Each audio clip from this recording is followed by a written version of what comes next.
Welcome, my name is Matt Wilson, and thank you for joining us for episode 1 of the Wartime Readiness series on the Firedog Podcast. The Readiness series will focus on all aspects of Air Force firefighter wartime preparedness. Throughout the series, we will explore key military doctrine, techniques, tactics, and procedures, examine equipment packages, and much more. While the series emphasizes topics related to wartime readiness, rest assured that all information shared is unclassified, publicly available, and free of sensitive content. In the first episode of the series, I'm joined with Chief Master Sergeant Geoffrey Wilson, the Air Force Fire Protection Career Field Manager. Chief Wilson and I delve into the origins of the Air Force's fourth generation models, as well as the Agile Combat Employment model, which outlines how the Air Force plans to operate in a contested environment.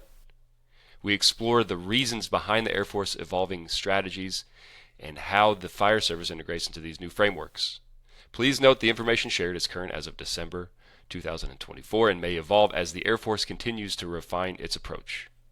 It is my pleasure to welcome Chief Master Sergeant Geoffrey Wilson. All right, welcome, Chief. Good to have you. Well, thank you. I'm glad to be here. For those who may not know who you are, our Air Force Fire and Emergency Services Career Field Manager, could you please introduce yourself before we get in start talking about things? Yeah, as you said, my name is Geoffrey Wilson. Been working in this awesome career field for the last almost 26 years now. Been all across the globe, joined in 1999. Been to every MAGCOM you can name with the exception of AATC. So I've kind of been all over the place, and fortunately I got to spend some time in PACAF right before getting this position, so deeply immersed into what we want to talk about today and get after. So Excellent. yeah, it's a little about me. Cool. We'll have more of a conversation hopefully in the future to talk about the career field manager side of things, if you're down for that conversation at some point. Always. But before we get into any of that, I want to kick off the Readiness series by talking about Air Force fourth generation, Agile Combat Employment, all of the things associated with it, maybe not all of the things, but a lot of the things, why we're doing it, and as an Air Force, and what that looks like for Fire and Emergency Services. And so we'll kick off by talking about the Air Force fourth generation models. So first, why did the Air Force transition to this, what is it, employment model, deployment model, sourcing model? Yeah. So it's been a constant movement, and they recognized that we haven't changed our deployment scheme in over 20 years since we were in the Middle East. That's been the primary focus, right, since the 9/11 attacks. We focused it. This worked. We had a platform setting things up, how to get after and provide that air superiority that we had out there. And as times shifted and we started looking at the capability of deploying at the time into a region against near peer adversaries, we recognized that we were way too heavy as an Air Force. Way too large, way too heavy. We can't just flow into some place, whether it be on boat or bringing in 17 C-17s to set up a bear base and say, boom, we're here. One, the locations might not have the infrastructure. Two, we are so spread across the globe, as our entire missions are, that there isn't dedicated capability to really provide that, right? On that quick, big, large scale. We have hundreds of UTCs spread across multiple bases, the unit type codes with all the equipment that everybody uses, not just fire. So they realized that we had a way outdated capability. And so General Brown at the time was one that came in and said, no, he just came from PACAF, took over as Chief of Staff of the Air Force, and was like, hey, we need a new way. We need a new direction. We are way too heavy. We are not light, lean, lethal, and agile the way we need to be. So put the heads to the table, started coming up with new things. They came out with the I4 Gen initial piece, right, with the XAB, EAB, RAB, basically taking 55 total people from firefighters saying, hey, okay, we're going to dwindle down our big UTC capability of having stateside requirements at a deployed location in an expeditionary site, which didn't make any sense. And that was just our aspect. And we dwindled down a little bit, but the rest of the Air Force didn't. And so they took this to General Brown, and he came back and said, nope, that's not what we were talking about. You need to get smaller. Still riding on 9 C-17s to try to get this package into a theater. So overall, they employed the actual XABs to try to dwindle down the footprint that we have had out in AFCENT. And it's worked a little bit. Everyone got certain packages, and we recognized we were still sourcing people from multiple locations just to have enough positions to go fill whatever upcoming deployment was out in AFCENT. And while they put that into place for 2 years, they put that on the books, and then started working on the next iteration. What's it going to look like in 26? Right? How are we going to get after that? And so they made the decision on the ATFs, the Air Task Force. This is kind of a collaboration between where we were at with the XAB-ABs and where we're going when it comes to a complete combat wing.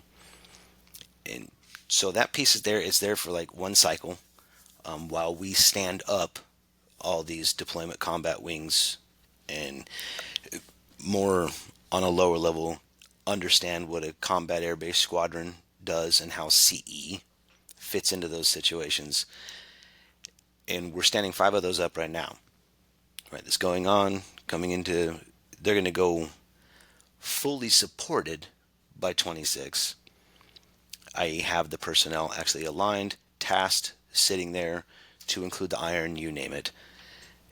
And then we're going to transition into that next phase starting in FY27, where from that point there's going to be a holistic understanding that we're going to have 24 deployment combat wings set up across the spectrum. Right? That includes total force, so we are including the Guard and the reserves in that piece. So it's just a way not necessarily to stay relevant, but to stay agile and responsive to the multiple fronts that we have of why AF4Gen has had to transition. Because on top of changing our status and at the time dealing with the near peer, we now know with the units of action and the letters that have been put out, it is now in great power competition. Right? It's that GPC word that is thrown out. It's not near peer. It is peer. We have adversaries that are exactly capable of matching and meeting us, and the best way for defense is through deterrence, because no one wants that. No one should want a global, conflict. But we have to be relevant and we have to be ready. So the Air Force has seen that as a big push and is doing what they can to shift into that, to stay ahead of the competitiveness, if you will. I'm trying to skirt that line so as to not bring anything up that I'm not supposed to on the well, outside of certain rooms. Allow me to talk then, because I don't have the privilege of seeing all the things on the high side. Another big element to this is and you kind of alluded to it, but our traditional way of doing business makes us easy to target. And I know we're going to talk about that with the Agile scheme of maneuver, but Agile Combat Employment. Yep. But with Air Force force generation, and you talk about we need 17 C-17s and this logistically heavy. We've had the luxury of having air superiority since World War II. Yep. And we're in a position now where we potentially won't have air superiority. And so we need to be, from the onset, lean, agile, logistically lighter. Mm-hmm. And so really that's probably the biggest origin of the idea. And another big piece of this, from my understanding, from General Brown's perspective, is we need units of action that are comparable to the other components services unit of action. Yes. Right? So the Navy has the carrier strike group and the Army has combat brigade teams. Brigades, yep. The Air Force traditionally, throughout the global war on terrorism, and from my understanding since about the 80s, have been, going out in 1 to 2 to 3 to 4 4-man sized teams, 4-person sized teams. I heard a detail the other day that the average unit type code, personnel UTC, is 4.5 or something like that, Yeah. which is kind of crazy. And now we're going eventually, so with the Air Task Force and the Deployable Combat Wing, it's 1 unit type code. This is, you have 1 unit of action, Chairman, Joint Chiefs of Staff, Defense Chief. Here is what the Air Force can do in a time of war. You have, I don't know, 400 airmen that you attach mission generation groups, and we'll talk about that maybe just a little bit after this, but you have 1 unit of action that you can go, use for warfare versus Right. the crowdsourcing thing, right? It, I was gonna say it's kind of randomly. It kind of harkens back to what we were set up to do under the Air Expeditionary Wing of the late '90s. They said that when I joined, I happened to be a part of ACC, and at Mountain Home, it was a full component capability where the expectation under conflict and the planning was that us and Seymour Johnson would be able to basically get up and leave, leaving a skeleton crew there at the base, and you would have this continuity of forces, all the personnel together. You had the 16s, 15s, B1s, 135s. That was our main group. So you had everything from bombers to, fighters, plus refuelers. And the intent was this, to be able to get up, go, set down somewhere else. Now, granted, the number of personnel going on that was a lot larger, right? Just for planning factors, they were talking entire base. So it's interesting to see these rotation come back around, right? Because we did not use that after 9/11. They kind of tore that up right after 9/11 happened and said, nope, we need everybody. We're just going to source across the gamut. As you pointed out, though, that was during a level of air superiority, which we've always had. There hasn't had to be a thought process. How are we going to fight to get into a theater? Right? We've taken that for granted for years. So I think that's the evolution and the adjustment is how do we fight to get into the theater and yet still stay relevant? Because you're not going to have tankers shooting missiles, right? They're the only ones that can carry things over there. So we have to go lighter so we can get more pieces in there. And like you said, we need to align it a little bit more with how our other DoD agencies do it. And ironically, the Marine Corps fall in line with a lot of our similar capabilities, even though they sit there and reside within the Navy. But yeah, Well, they have a lot. No, I guess they have similar capabilities. Well, they have air capability too within the yeah, Marine Corps, and so maybe that's why they match well with us or do things similar to us. But yeah. I'm not sure. Yeah, what was I gonna say? Um, yeah, so our traditional way of doing business, we go set up shop at a forward base, and we stay there for an undetermined amount of time. Yeah. I think our lease in Al Udeid is like, when we first signed on to the lease was like 99 years, something like that. So with no intentions of leaving, right? So we're in this future potential warfare. We're not going to have the luxury of staying in one spot. Right. That's how we have to plan. And so how do you have a unit of action and then a scheme of maneuver that allows for you to stay alive essentially and Right. move backward and forward. That proactive, reactive scheme of maneuver mentality.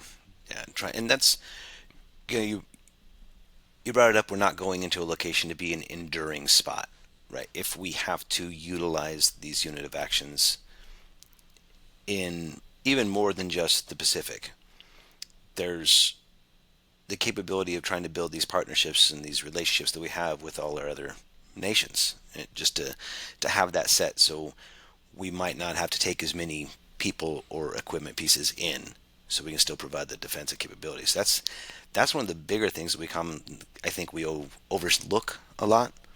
There's a lot of conversations happening at all different levels to provide those accesses to kind of get in, to be able to show up, to move, be there, smile, say hi, launch the missions, get on your next aircraft and get out. So I think that's the hard part is we talk about F4Gen and the evolution is actually helping understand how the hub slash mob, when it comes to the unit of action DCW, is actually going to be executed. Because where are we going to set up a new base? Right now, I mean, the odds, right? We have we have partnerships and capabilities in so many locations. Do we need to go open another all you need in Australia? Mm-hmm. You know what I mean? It's like, Mm-hmm. Yeah, so you're talking about the organic capabilities that already exist and how we're going to leverage those. Yeah, basically, in all facets, I mean, an airfield's an Right. airfield. Yeah. Right. And if you look into the national defense strategy and national security strategy, or the national military strategy, Mm-hmm. it, you could see a common theme with the point that you're making is partnership, partnership, partnership, partnership. Yep. So there's really no more important from a strategic perspective in the United States. There's no more important detail to this than partnership. We're Yeah. not going to succeed without those partnerships. Yeah. The partnership, cooperation, and overflight access. Right. Access to the airspace, Access to the airspace is a access big to the one. land. Yeah, Yep. Because there might be locations that don't want, they don't want to rock the boat on sure. both sides too much to where, okay, Right. you can't land here, but you can fly through our space Sure. if you need to. They're not supporting. And they're looking at it from kind of a detached perspective. They're in a tough spot, right? If I'm India, Heck yeah. if I'm in the Philippines, like I'm actually closer to China. So if things go bad, I'm going to have to contend with this country. So let me play the fence and see, which side ends up coming out on top. But And oh, by the way, one of those smaller locations might not have the level of military or don't have the level of military that we do. right. And if we're running into issues, like you said, they're close to there. Don't want to burn that bridge when we don't have the military capability that y'all do and you're having a hard time. So, yeah. It's complex. So we're talking about the evolution of these fourth generation models. So we talked about the XAB. We talked about XAB, which is EAB, establishing the airbase, OAB, operating the airbase, Yep. RAB, robusting the airbase, and then on those there's mission generation blocks. So aircraft mission generation stuff. If you have fighter squadrons, bombers, tankers, right? The iron, yeah. The iron that actually goes and does the warfare piece of things, and then the OABs, the EABs, all that is the support element to everything, and then there's C2. So that is kind of the way things exist now, and it's a little bit different, but not too much different from the traditional way. Is that right? Yeah, I mean, the establishment and requirements are there. It's just now a pared down level, right? So we take the XAB, thinking of from a CE perspective. The initial XAB was like 400 and some odd engineers to include us, right? And we were bringing 55 to the fight between the operate the base and establish the airbase. The robust airbase, even though we say 55, that was kind of dead in the water. It never even made it out the gate. It was kind of the same thing, but like painted in a different way, Yeah, right? Like yeah. we're like, no, we don't want to get away from this crowdsourcing. I want these UTCs, the ones that I need, and I want to leave the ones I don't need. Yeah. So it was that buffet menu, right? And we were trying to provide, Right. make things more appealing, but it just wasn't it wasn't the skinny option. You It know, was still it was still the big. big buffet and not the actual slim down salad that you actually need to go forward. So right now, as we transition, even into the ATFs, under these task forces, the UTCs you get are pared down. Right? Before, there's a lot more under the ATFs. It should be like about 8. I want to say is the mindset. You get 4 UTCs. Sorry, it's 4 UTCs coming from 3 to 4 bases, right? To fill in that window and employ when their window is up. Where the XAB was 80 UTCs. Now, that doesn't mean these UTCs are changed any differently. It's just the selection, right? It's the force presentation, how you provide that to the joint services if need be, or you provide that up. Right? Here's Here's what it is. It's just less. We still operate the same, bring a few less people as an engineering capacity, Mm-hmm. but it limits the amount of bases that are tagged. Mm-hmm. And the follow on with the great power competition and actually going the DCWs is still the same intent to just have one UTC from one base. Mm-hmm. So that unit of action will just get up and go.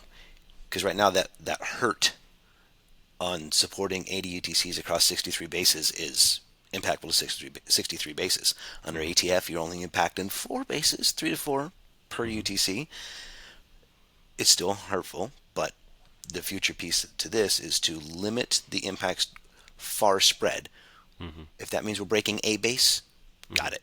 Mm-hmm. That's the risk level, right? That decision mantra mindset of how to make these real-time risk-based decisions to say, hey, this is what we're willing to accept and do here. Here's your capability. Go forth and deter and defend. So 80 UTCs, a bunch of bases, crowdsourced through AF4Gen original XAB. ATF is 4 bases. Deployable Combat Wing DCW is eventually 1 place. Right. So that's the evolution of this. And in fiscal year 26, or so this summer, this past summer, and now we are in, wait, no, we're in fiscal year 25. We're in 25. Man, I'm getting way ahead of myself. In fiscal year 26, the first Air Task Force is set to be employed or deployed. Yes, 26.1. And the first ATFs have stood up the summer of 2024. And so they're now stood up, and they've been set up for a few months. And so they're starting, the gears are starting to turn for that second iteration of this AF4Gen. So this is a slow-moving ship. People have to understand that you can't just overnight create an ATF and, hey, go deploy next spring, please. So another element to this, and kind of transitioning to talk about the ATF a little bit more, is this puts the team together early on, instead of through our traditional means of doing things, the crowdsourcing. We show up D-Day or D+0 and say, get to know your team, and at the same time, okay, go and do the combat mission, right? And so you don't know each other. It takes a few months to understand each other. You didn't train together, and so you're learning each other. You're learning each other's capabilities at the same time trying to do the combat mission. In the future, ATF, DCW, now you're going to have known each other theoretically, 2 years or a year and a half prior to having to go into theater. So that's another element to this, right? Mm-hmm. So they've showed up the summer of 24, and the team is kind of building now. There's 6 Air Task Force across the United States, and they're in place. Well, the leadership staff is, and of course there's 4 bases that support each of those ATFs, and they're going to start coming together. They still got to do ready airman training. They still got to do those traditional things, those traditional training things, but they're going to come together more often, get to know each other. It's going to be the same people, unless somebody gets sick or some things happen. Of course, you got to replace through that. But they're going to train together so that when they do have to deploy fiscal year 26, they have a relationship established and they train together. They know each other, and hopefully that makes them more effective. Right.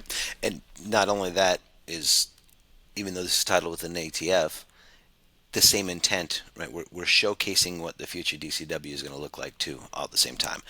Working out those kinks. Yeah, 100%. Kinks and issues, because as we all know right now, you mentioned it, I mentioned it, the ATFs being from 3 to 4 bases to source. If we keep it on the firefighter level, we're still having 3 installations support 1 ATF. Generally speaking, between the combat support, combat squadron support team or sustainment team, combat squadron support team. Okay. Yeah, between the CSST and the CSST-L, which is the lead, we're still bringing the same collective people, 27.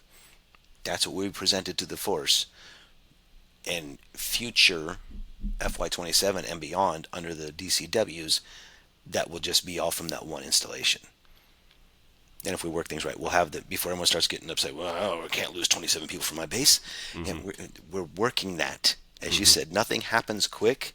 Hmm. And at the same time, this transition over these next couple of years and what we started from back in 2018, 2019 going forward has been some of the quickest transition the Air Force has seen. Hmm. I mean, this is one of those few You're times, rewriting everything. 100%. And we know how to fly the plane. We got the plane in the air, and now we're We're really rebuilding it. good at it. Yeah, Yeah. but we're rebuilding it in air. Like, here, Yeah. that's what we got to do. We got to do this speed of relevancy. We got to go. So it's a very interesting mindset because you mentioned the ATF cycles, right? The personnel, the command teams are there. The supporting locations have been identified. The members of those supporting locations have been identified Right. and are at least on the books Right. for being able to be tasked and grabbed. While we're still in that, we're not in that employ phase yet. They're not there. They're in that 6-month cycle or 12-month cycle out. Assemble and organize or train and certify. Train and certify and get ready to employ. So it's a constant change, knowing that, you mentioned Ready Airman training, and then we got the Airman. You got RAT, Hmm. Ready Airman training, and then you got another one, ART. I just dropped and it's another type of ready training, but it's just the different phases that we're going to go to, like the 100, 200, 300, 400 level. Yeah, I've lost track of the acronyms myself. Yeah, and that completely kills the MCA mindset, right? Because we've Mm-hmm. lined, we talk mission capable airmen. We still have it on some of our slides. That three-letter term is gone Hmm. because everybody's expected under the RAT, Multi-capable airman. Now it's mission ready airman. right? Mission ready airmen, And so that's the acronym I think you were searching for, mission ready airman training. mission ready airman training. No, because that's still the RAT. There's Okay. there's an advanced, right? Ready So airman training. Yeah, I gotcha. yeah, so there's advanced readiness training under the same mantra. So we got the 100, 200 phases that you can do institutionally at your home station, going over all that, CBTs, for us putting on J-Fire, doing things like that, versus the 300, 400 level where it's more involvement needing to be on the ground, whether you're doing C2 assistance or you're executing Agile Combat Employment with the proactive, reactive schemes of maneuver and how you're playing into that, breaking out into your three-man teams, how you survive in those environments. That's kind of the direction the advanced training is going. And again, it's still moving. Hmm. You know, And there's we've had elements of this. Like this isn't something completely new. We've kind of called it some. I like JET. to use I like to use Silver Flag as the example, right? So we used to call our readiness training, tier 1, 2, 3, 4, and so and now we're calling it 100, 200, 300, 400 level, right? So there's always been tiers to this training, and this is just a more organized approach, it seems. Um, and and I guess the new piece of this is now we're going to get together as an air task force or as a deployable combat wing and train together, whereas traditionally I went to Silver Flag. I really immersed with firefighters and CE and force support, and really, for 1 week, right? So it's just, I guess, an expansion of kind of a little bit of what we used to do, and I guess more of a organized approach to it. And if I'm Yeah. off on that, No. let me know. It's what the intent behind Silver Flag used to be, and what we Mm, were trying to do. Yes, you want that group training, that same mentality, which is the downfall of the transition for Silver Flag, since they went away from being a certifying phase location. Right, we're still going to have Silver Flag. We are still going to get after the same training, the 100, 200, even some of the 300 level training there, but that's more for an enterprise-wide attendance and still getting back on that, was it 36-month cycle, 32-month, 36-month for personnel to go instead of a just-in-time, because they'll get their just-in-time when they're actually chopped over to the ATF, right? Because that will be a full wing. It's kind of like an installation doing a readiness exercise validation, hmm. or what do we call them in the past? You got your phase one and UEI phase two, yeah. big readiness exercises to see how you Hmm. process through the lines, how you did all this. This is the boots on the ground. How do you get up in the air and get out to these other spots? That's what they'll do in their piece. And Silver Flag will still help us continue our awareness and foundational training, just like we can do back at the installations. Just because you're not assigned to an ATF doesn't mean you're done with readiness training. Sure. Everyone's got to keep up with the same level of the 10-2-10 requirements. So it's an interesting cycle, especially when you think about the ATF and their transition over the personnel assigned, right? How they're being DAV coded and who's moving, and it's all just to change by 27. Mm-hmm. But to your point you made earlier, that really for firefighters though, and how our UTC is postured, how we are built into these UTCs, or this UTC eventually, it hasn't really changed too much, right? We are kind of bringing the same people. We're like, yeah, we're pretty much, we're staying the course here. We got this figured out. And credit to Chief Winkleman and the team back in 2019. It's like hit the ground running. It's like here's our answer to it. Yep. And now the rest of the Air Force seems to be catching on. And there's a lot more. It's a lot more complex maybe for other career fields. And maybe not, I don't know, but I guess to answer my own question, or am I right in saying that we haven't changed too much in how we present firefighters? Yeah, we have not changed much other than that adjustment from 55 down to 27, right? Keeping that mentality. I think the hardest part that we have had is actually the fact that understanding we don't need to take into an expeditionary location a stateside mainland full department mentality. Right? I don't have a levels of service on an expeditionary location like I do in the States. We're taking more risk. Yeah, we're taking the risk more is inherent to warfare, and we understand that. Exactly. And so we're going to accept more risk at these further locations in the name of staying lean, agile, right, and maneuverable. And they did really good with that, with delivering how the vehicles are going to be, what those different forward operating sites would look like versus the contingency locations, how the 4F9FZ, the Dagger vehicle, that Polaris, worked out. Right? And there's been so many iterations on that, from some initial thoughts from back when Chief Master Sergeant Stinson was at Misawa, and the adjustments that they wanted, even a ladder on it to be able to help pull the thing up next to an aircraft to already ladder it, right? And just climb right up into the thing, just to the point of where we're at, that we've actually purchased these light, lean vehicles now to be on the ground. Has been some great advancements. But yeah, personnel and mindset, we are there to protect and save the people. Mm-hmm. And that part doesn't change from our mentality. Less of a focus on infrastructure, no focus right on iron aircraft or infrastructure, but less of a focus on that, more of a focus, well, I want to say more, our primary focus is people. Yep. If we can save people, we can put them into other aircraft, we can put them into other buildings, we can put them on other bases. It's easier to replace aircraft, it's harder to replace people. That's kind of the mentality, right? 100%. Just to finish talking about the Air Task Force, another element to this that I wanted to mention was, well, I guess, how does this look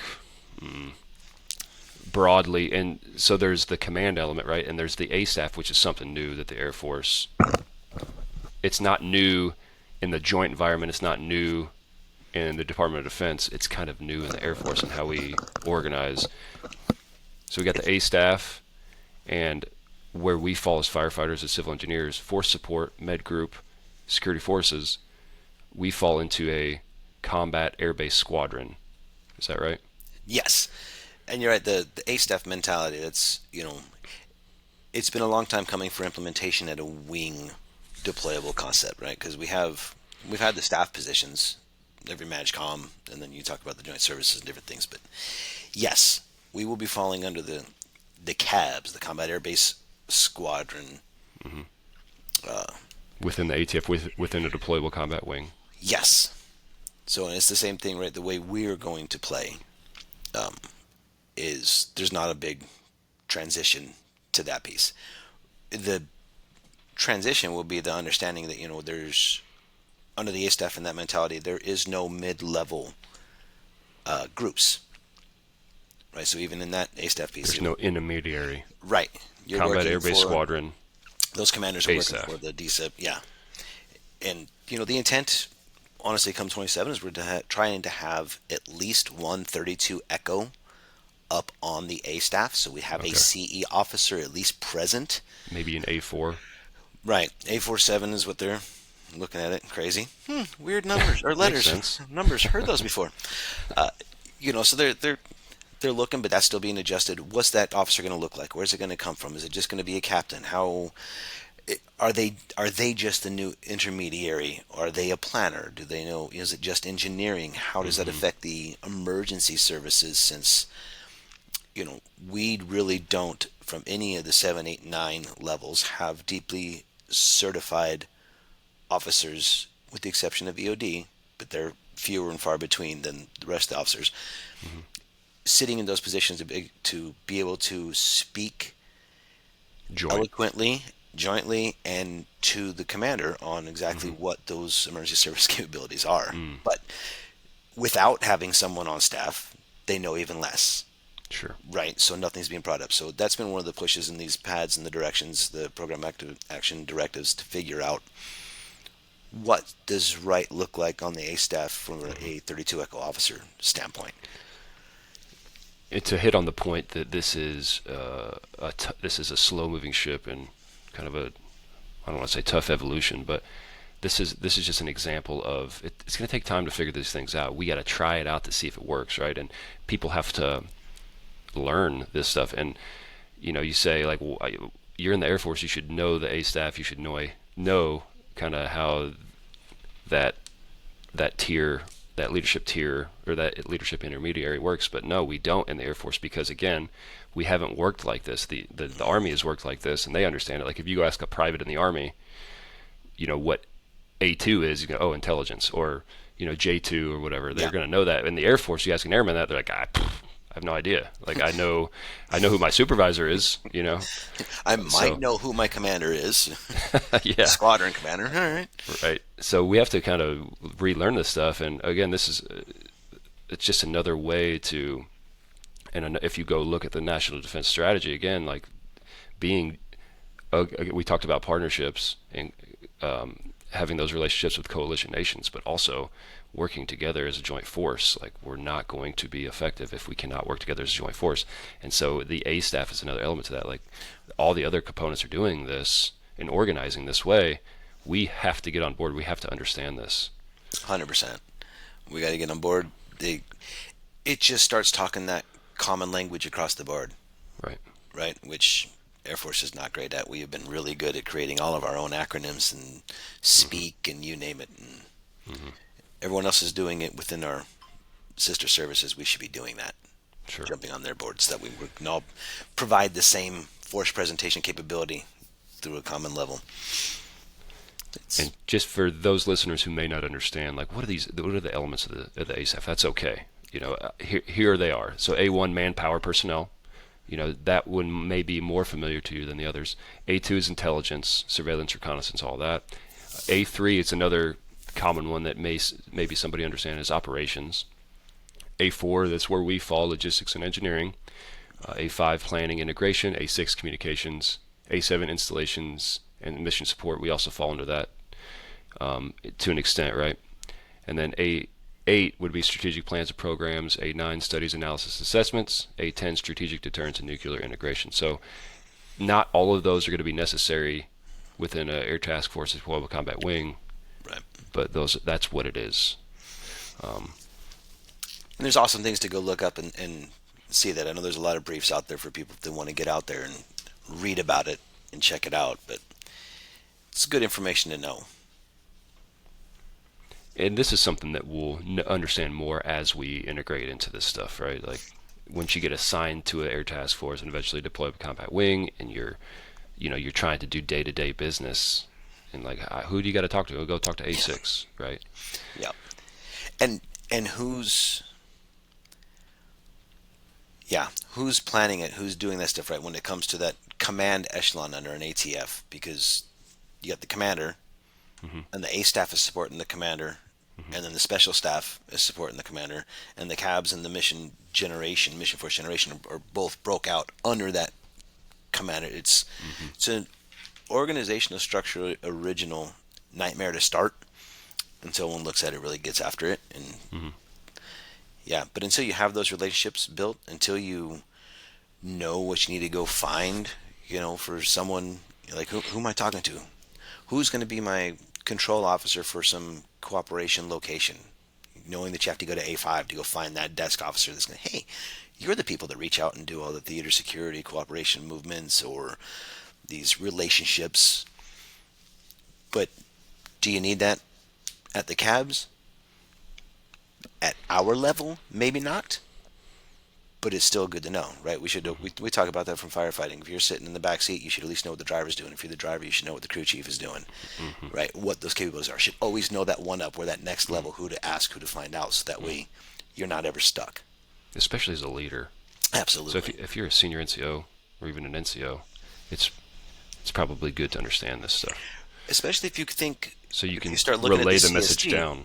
Yeah, you start looking at our combat support, our CLs. There we go. Our combat contingency locations. If you think about ACE and that scheme of maneuver, who's the NCO going? It's a staff sergeant, right? So having an understanding of what these layers do when they're sitting in some remote location with a captain that falls under the A3 of the airers, the flyers. How do you talk to them? What are you trying to get after? How do you relay that information? So it's important for even our NCOs to really know. And that's honestly kind of a good segue into Mission Command. And I didn't have it written down to talk about Mission Command. But Mission Command is essentially decentralized execution, decentralized authority, and what every person within the organization understanding the intent of the mission, so that without direction, without leadership necessarily, like every person as a leader, and especially those NCOs, those lower level NCOs, but Mission Command is them understanding what the intent is, what the mission is, what they are allowed to do and not allowed to do, and then executing it without direction, right? Right. Yeah. And so understanding the A staff, understanding the organization is an element to that. You have to know what the A staff is. You have to know what this piece of the A staff is in charge of. You have to know what this piece of the CABS, the Combat Air Base Squadron, is, so that it all connects for you, so that you can execute on that Mission Command. Absolutely. At a contingency location. Yeah, and on a simple level, I relate it in my mind to. You talk about the decentralized execution, right? Knowing that people can make the decisions on the ground to do stuff. I relate it to an AFTO 88 setup. If you're C2, if you're Chief 2 going out to some location, and your crew chiefs know the AFTOs and know how they're going to set up on an aircraft, you don't have to get on the radio and tell people where to go, what section. If everyone is trained right, done right, followed through, read them, it should be I trust you to execute. Here's what it is. Only difference is when you get out to these little CO locations, there's no fallback. There's no Chief 2 sitting in a vehicle to catch you going to the wrong quadrant or the wrong section. You have to be knowledgeable enough to be able to go relay the risk, the information to that flying commander, and then be willing to just make the decisions right there. You have no additional oversight. You're there. You're it. You are it. You might not have any comms going back to anybody else. Right. That commander, that captain that's running the base as the DCOM for that installation might be your only oversight. You better have a good relationship with that person too. 100%. And their focus might be something else. Sure. Because they're worried about the aircraft. And if you don't have an incident, you're like, all right, what do you got to do? Subordinate your ego. Yeah. And work well with them. This is kind of my pleading to, and I think that most of our airmen now, future NCOs, and people that may have not even joined yet, but from what I see at my level, I think most of our people are capable of that. But I know that we can get into these competitions of ego, and not just airmen NCOs, but at every level, right? 100%. But an important element to this Mission Command and being at that furthest point of the fight is subordinating your ego and be able to work well with this. Because if you can't work well with that individual and you don't have a good relationship, then you can't advocate for what's important to our piece, and they're not going to want to listen to you, and it's just counterproductive. So Yeah, well, too, especially if you don't sound like you know what you're talking about. If you want them to buy in when you're actually coming up and presenting something to these officers, and better be unfortunately, informed. if you're a junior NCO, not taking anything away from you, you made some great decisions, and you read stuff, you know stuff, but it's that presentation, right? It's that relationship. How do you work that present, check that ego to make sure you are able to get what it is you're seeking to get across, even if that's finding the best location to go move the dagger to because you want additional shade or a better environment. It's how do you go talk to them and relay the actual information and risk to them without causing those egos or those personalities to come out. Because we're talking junior NCO, we love our staff sergeants and our tech sergeants. Talking captains, sometimes they're still holding the water too, trying to be in for how many years they are, and still, yeah, it's a fine line because you got personalities are everywhere. There was another point I was going to bring up. I can't remember what it was. So we're eventually, moving on to deployable combat wings. We've hammered it pretty hard. I don't want to get too much into it, but basically, deployable combat wing is fewer bases, one base versus 4 is what we're sourcing from, and so that's the idea. That's what the Air Force's aim is. But I think largely, and there'll be some, I'm sure, changes come as this, the ATFs that stood up this summer, as they work out some of the kinks. We'll see some of the changes come through that, but really, like, the foundation of this is kind of there with the ATF, and eventually deployable combat wing is what it's going to look like. But I wanted to mention also some of the other units of action. So what does this mean for like air education and training? What does this mean for testing? You talk about Nevada Test and Training Range, or the Utah Training Range, and some of these places that test, like Edwards. Like, how do they integrate into this? Well, there's another unit of action that they're calling institutional wings, right?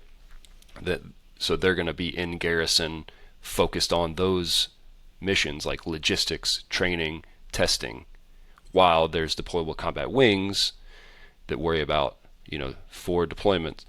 And then there's airbase wings, because another question is like, well, what about home station mission? Are we saying that that's not important? Like, let's say, I'll take for example, I don't know if this is a good example, but here at Eielson, there's the aerospace deterrence mission for, U.S. Northcom. Like, how does that look in all of this? There's going to be airbase wings that support these deployable combat wings. But I don't know if you want to talk on that any. So I guess I look at it as we see it get adjusted when it comes to the combat wings. And you mentioned you got the combat wings in general. You got the deployable combat wing. You got your airbase wing, which is your infrastructure, your home station requirements, and then the institutional, and for lack of a better word, I'm glad they changed it. They're still calling it and catching it in place at some locations. In place combat wing, ICW, knowing that the institutional piece is out there. People that are going to stay and have a separate mission, like the Malmstroms, the F.E. Warrens of the world, that you don't necessarily have a flight mission, so you don't have an iron, but you have the personnel. Going back to the DCW piece, it's trying to tie in that question. The wings are still important. The home station requirements are still there. The air bases are going to be provided the personnel to maintain the installation, right?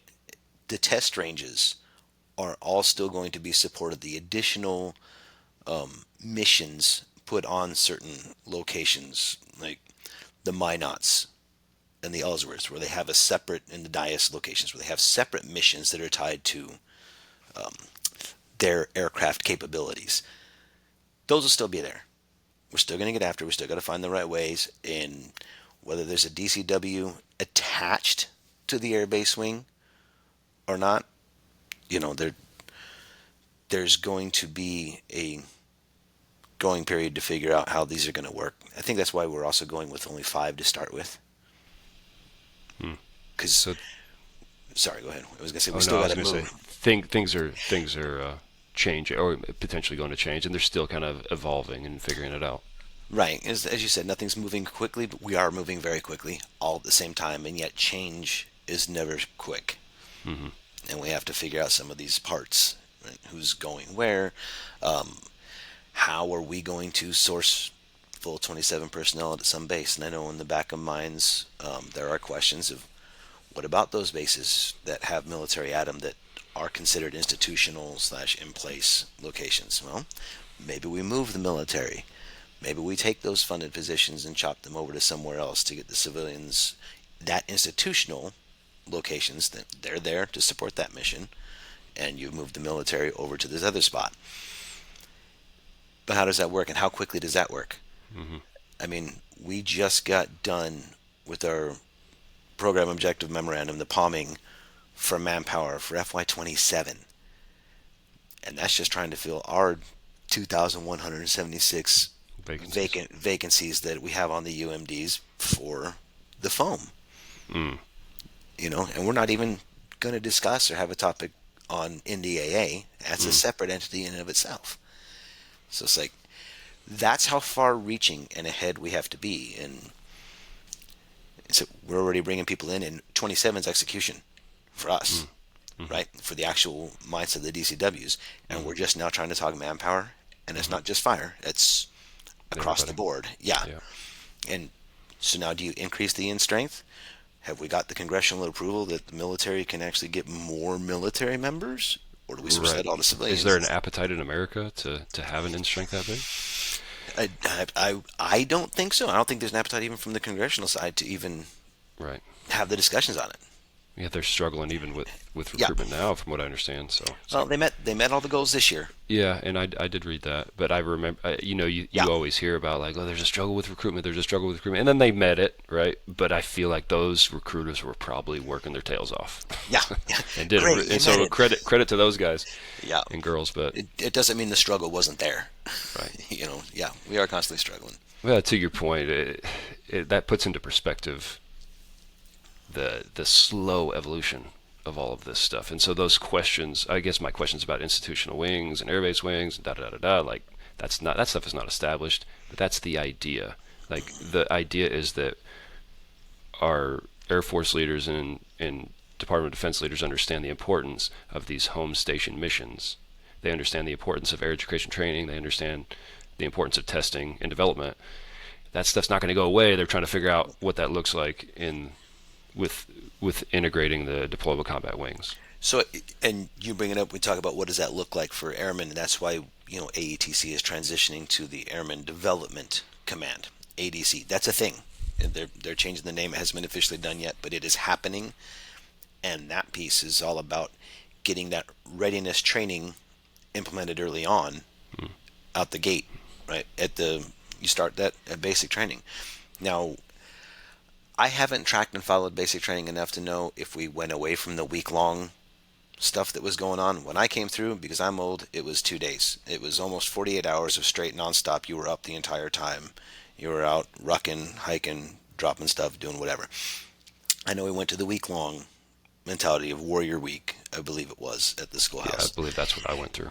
And I don't know if under ADC, if they've transitioned anything to a new element yet.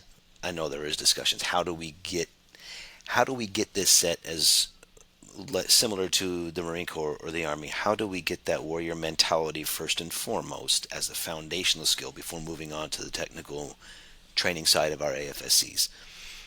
So those are discussions and things there, so that way when you get them, when we get our new airmen, Big A, coming to us, they have that. We're not starting at ground zero. The building blocks, the foundation has been set for them. Yeah. So it's, yeah. One point I wanted to make with all of this is, some people may ask, like, why is it taking so long and I ask myself the same question, why is it taking so long to get this readiness series out to the force? Well, a large part of it is because this stuff has been since 2019, and the idea to have a readiness series for Fire and Emergency Service here on the Fire Dog Podcast is, it started in 2022. The idea It's like, how do we communicate all of this stuff? How do we communicate the concept of employment to the force? Oh, let's use this medium, this podcast medium. But I've kind of held back the reins a little bit, along with some other people in the working group that I'm on, because this stuff is just so, it's changing so rapidly, and like what we think is solidified through XAB is just going away, right? And now we're talking about, so I'm glad that we slow played this in talking about these kind of things. I feel like we're to a point now where it's like we're getting closer to what it's actually going to look like. Yes, I mean, you were on the working group. You look back and remember if you would have started talking about this under the XAB with the 55 total personnel between the E, the O, and the R, and It's completely different now. you would have done something. In 2022, we came out with our first Con App, or in the beginning of 23, but it was developed through 22, right? So January, the new 23 Con App, and we already have a new Con App back out there that came out in 24. And as of these program directives I was reading and commenting on and provide information on last month, there's going to be changes that are going to need to take place In the content. in the ConApp and in some of our documentation here. We just got done with the TTP. the TTP. It is being routed right now for General Hartless' signature.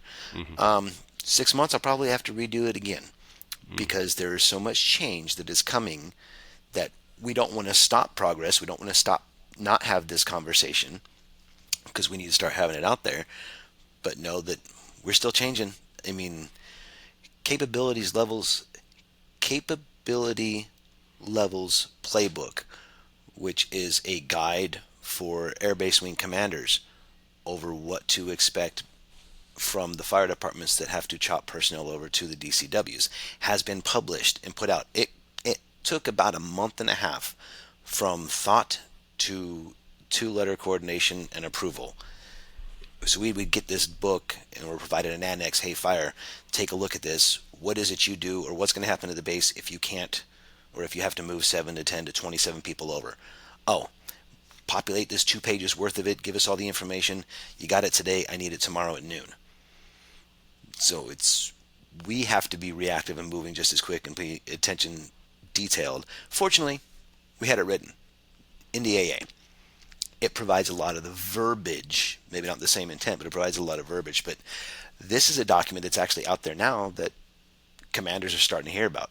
And yet some of the MAGCOM commanders still haven't fully read it or understand what it means.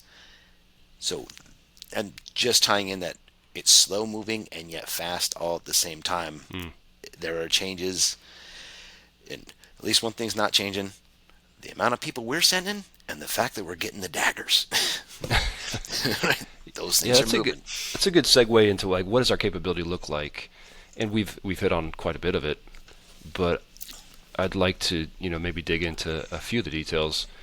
So again, our problem statement is that we need to be light, lean, and lethal, and that we need to work within this Agile Combat Employment scheme of maneuver.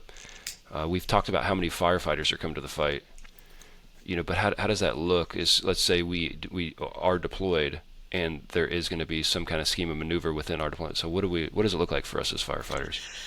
So for us, it looks like 3 as the bare bones, based on how many aircraft are going out and where they're going. I say that it's risk determined by the commanders. If you're sitting, say we set up a base, and you have 27 firefighters there to support that base and any other position that happens. You have one 9 level, 3791 or a 3700. You're going to have 4 7 levels. Then you're going to have 12 to 14 5 levels, and then you're going to have some 3 levels. So your command structure and capability, if they have to move forward, is to split them, right? We're going to leave 7 at the main base, so you just took a bunch of risk, if that's what the commander wants based on the scheme of maneuver. So you had 9,000 gallons of water available there because you had all 27 personnel, and now I'm going to kick 10 out to one forward operating site somewhere and the other 10 off to another one. Well, those 7 people aren't going to be able to bring 9,000 gallons of water if you have a bunch of P-19 Charlies. That's 9 trucks. You only got 7 peeps. It's simple firefighting math. Um, so from there, those 10 will be able to support 3 sites, the one that they're at, and then going into a location, you can send 3 people. They could either be on a C-130 and throw on the Dagger, which is the 4F9FZ, which only takes up, it takes up 2 technically pallet spaces, but you got your 3 people, you go on there with that vehicle, throw your gear inside of it, get your MREs, your personal water, and your sleeping bags, and fly with that C-130 crew that's going out with all the other people on that same plane that are to support this location other than the pilots. And you're going to drop in. They're going to leave, and you're going to be there to support and provide and have just the 3 of you. And again, it's all risk-based on what that commander at that particular location is willing to do and accept based on the directives they've been given. Right? So for people to understand it, and this is all in the concept of employment, so if you haven't dug into it, get into it and look in to see kind of what it says. But we can support within, let's say, with that 27 firefighter contingent, can support up to 1, 2, 3, 4, 5, 6, 7 locations. And if we are theoretically spread out to all 7 of those locations, there's 4 locations with 3 firefighters, and that's with the Daggers. There's 2 locations with 4 firefighters, and then back at the main operating base, there would be 7, correct? Yes. And that's how we present in fire and emergency services. And so, but if there's more spokes than that, then your problems, you have a bigger problem set at the strategic level in the Air Force, and I'm sure that there's more deployable combat wings that are hopefully out in the theater. But that's kind of what we can support, and that's with, again, a level of, and we talked about it early on, with a heightened level of risk. Again, this risk is inherent to warfare. And, some may think, like, 7 locations, 27 firefighters, how does that make sense? Like, I got 68 firefighters at the base that I'm assigned. This is a high-risk kind of environment. This is warfare, right? So this is with the idea that our intent is to save lives so that we can get those lives into another aircraft, potentially, or to another base. Yeah, so, and I also want to dispel any thought process. I heard this, a question came up at one of the AFIT classes I was involved with. Inherently, fire and emergency services in the Air Force is not transitioning to a rescue-only mindset as a holistic capability. This is specific, right, to expeditionary pilot-saving wartime task standard mentality. So when I hear it's like, oh, we're breaking out, and all you're teaching is worried about this for war is teaching rescue. Yeah, sure enough, because I need those pilots back in planes to get back in the air to continue to provide that deterrence and defense. From a installation level, we are not transitioning. If anything, we are focusing more on how do we actually provide the best service capabilities of our core response standards to the people based on the limitations of the lack of personnel that we currently have, and then what these DCWs are going to do to our personnel at those installations. Right, we lose more. So I just want to throw that out there so that everyone's tracking the same thing. We are still firefighters. That's a great point. You kind of have to take your brain out of your head when you start thinking about readiness, deployed firefighter, and the construct that's associated with that. This 100%. Isn't like the in garrison traditional fire department is a conversation for another podcast episode, right? Like, that's not what we're talking about right now. But it's a great point to make. Because it is blurred lines, right? So yeah, you got it. And with that, talking about the Q1, 2, and 3, and so we've kind of approached it, and like, everybody should be at least somewhat familiar with Q1, 2, 3. Q1, I'm worried about saving air crew. Q2, I'm worried about controlling the fire. Q3, I'm worried about controlling the fire and interior firefighting. Is that right? Interior, yep. And so what we're saying is instead of Q1, 2, and 3, which you would have in garrison at your traditional fire department with all the water that you have and foam, hopefully, if you're able to staff all your trucks and all those Right. fun things, and your trucks are in service, theoretically you're able to provide all 4 of those Q factors. In the deployed environment, we're saying we can provide up to probably Q2 at the main operating base and potentially even the forward operating sites. But if you go further and you only have 3 firefighters and a dagger, we're not going to be able to do more than Q1. That's all that we're saying, right? Yes, and I think we talked it. I can't remember. I have to go back and relook at the TTP. One of my personal intents is under a contingency environment. We left it in because we were talking Hatter, humanitarian assist, disaster relief. But when it comes to an expeditionary environment, while we start off with the mob, the main operating base, it starts off being a full queue because you got 27 personnel and you got 9,000 gallons of water. I mean, unless you got a C5 coming in, you're pretty much at full queue. You can operate and do that. Queue should not be the expected expeditionary mindset. It's great for the initial planning in the building, right? To get the vehicles in there, to know that from the mob, that's exactly what we need to have, and it provides our capabilities. Once you split to a forward operating site or a contingency location, those are the queue is kind of out the window because I don't know if there's going to be an expectation for all the officers of the air planners to understand queue. They're going to understand a level of service. Can I or can I not? Sir, here's what I got. Ma'am, here's what I got. I got 150 gallons of water. Don't expect anything more from me because this is what this dagger does. So we're just going to pull the pilot. They're not going to. If they're inquiring about Q, then they've gone a little extra at that point, right? When we get down to the contingency locations, but it's still there. It's important, but that's the only time we really drive it is at the mob when it's full up. You lose the full queue when you send the second you send people out. Mm-hmm. And so for people to understand it, if you haven't dug into the concept, the 27 firefighters, 9,000 gallons of water, we're saying is Q3 for C17 airframes, correct? Yeah. So anything beyond that, we're never ever going to be 100% capable. Right. And then, of course, if you disperse your resources, you're even less capable. So, but that's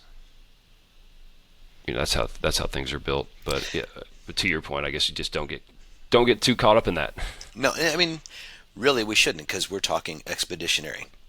You don't know what mission generation units are going to be attached. Exactly. And they're still figuring that out, right? There's some great little things that talk about, there's mission generation force elements. They're going to be 3 of them attached to this DCW or 3 of them attached to this cabs. Well, cool. How many ship squadrons are there? Just because it's a mission generation force element, it could be from 3 separate bases all going in. You could have 3 MGFEs under one particular capability of the different iron. So it's like you getting a 6 ship, a 12 ship, 14 ship. Are they breaking it down into ships that were not even discussed on UTCs? And that's a whole A3 flying community issue, right? And we're just reactive to it. I think it's probably also good that we don't know that stuff because we don't want the enemy to know that stuff, and we'd make it more difficult on ourselves. Sure, yeah, Because just we're simplify, firefighters. man. This is what we got. Yep. Convey the risk to commanders, convey the risk to officers. And that's why I try to steer away from the Q factors when it comes to the expeditionary.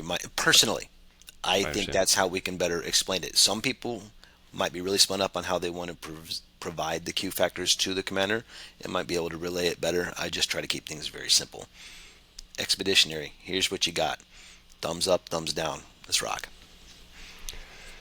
Chief, do you got anything else to say on the origin of Air Force Force Generation, Agile Combat Employment, how we fit into that? I know there's a lot more to be said. We could talk about multi-capable. We could talk about mission ready. We could talk about all these different things. We could dig into the dagger, but in the spirit of just keeping this about the origin of this and kind of what it looks like today, is there anything else to say? From the origin and keeping where we are, I would say no. Just anybody listening needs to continue to remember that this is changing. right? We're still rebuilding it in flight. This is still changing, still changing. There's going to be new briefs that come out. There's a briefing on the Force Generation 101 from AFPC that came out 7 October, right? Just another background discussion of how we're transitioning, how we're moving, what's out there, and how the new wings are going to be looked at. It's still nothing's final. It's more of an update brief, right? So just stay flexible. Everyone's got to stay flexible, stay ready, and under the F4Gen mentality, it's going to affect everyone. We signed up. Let's go ahead and be ready to execute whenever it need be. Because while it might only be 5 ATFs or 6 ATFs coming up, and then the plan in 27.1 of only being 5 DCWs, in strength, we're going to be supplying like 16 of these things. Oh, and a whole separate podcast we didn't even get into was the capabilities enhancement teams, which is a whole other group of 27 firefighters that are going to go out and do things, right? And that's not even a deployable wing. That's a follow-on capability. So aside from that, on the origins, I really want to make a statement. If the ConApp is out there, I know it's been foot stomped, read it, learn it, read it, teach it, learn it. However, it's not coming off the tip of my tongue the right way, the way Wink does it, which is fine. It's out there. It is available. I think the last one is teach it, right? Yeah. Read it, learn it, teach it, something like that. It makes sense, and it is a requirement. I mean, it is not in capturing everything. This is saying, here's our playbook. Here's how we're going to execute the game. Those skills for how you're going to be on the ground are something that we are not capturing when it comes to simple pieces. And I think I briefed it up at Allison when I was there, and I know I briefed it at Masawa because people gave me some weird looks. How many people know how to start their own fire? You're going to have your hunters that probably do. You have certain people that have been out in the woods a lot, and I'm not talking seer level, but how really ready are you? Not just CBT. It's beholden on everybody. Aside from reading the ConApp, know how we're going to play the game, but start reflecting on yourself of what additional skills do you want to bring to that game for your own benefit. Yeah, how are you ready to live when you're cold, alone, and afraid? Is another Chief Wink quote. And thank you for not throwing in the cold, alone, and naked and afraid, because I've heard that even last week someone threw that into that statement. I'm like, stop. If you're naked, you're wrong. Yeah. Well, Chief, I appreciate your time, and again, there's so much more to talk about on this stuff, but I think this provides a good overview of kind of where we add up to this point, and really how many unknowns that still remain. But this is a good starting point, and I look forward to future conversations, maybe related to Air Force Generation, Agile Combat Employment, and maybe related to some other things that are going on in your world as a career field manager. Absolutely. Hey, I am always available and ready. You come up with a topic and discussion, and I am here to the greatest extent possible. Awesome. I'll work it into my schedule. Cool. Thanks again, Chief. Have a good one. Absolutely, Matt. Thank you very much. Thank you for listening to this episode of the Firedog Podcast. You can find more episodes like this on our website, firedog.us, or wherever you listen to podcasts. We're also active on social media. Connect with us on Facebook, Instagram, and LinkedIn at the Firedog Podcast. That is the Fire DAWG Podcast. Don't forget to subscribe, like, and follow to stay plugged into every new episode. We'd appreciate it if you share this podcast with your friends and coworkers, either on social media or right there in your firehouse. This is Matt Wilson with Chief Geoffrey Wilson. Until next time, stay safe.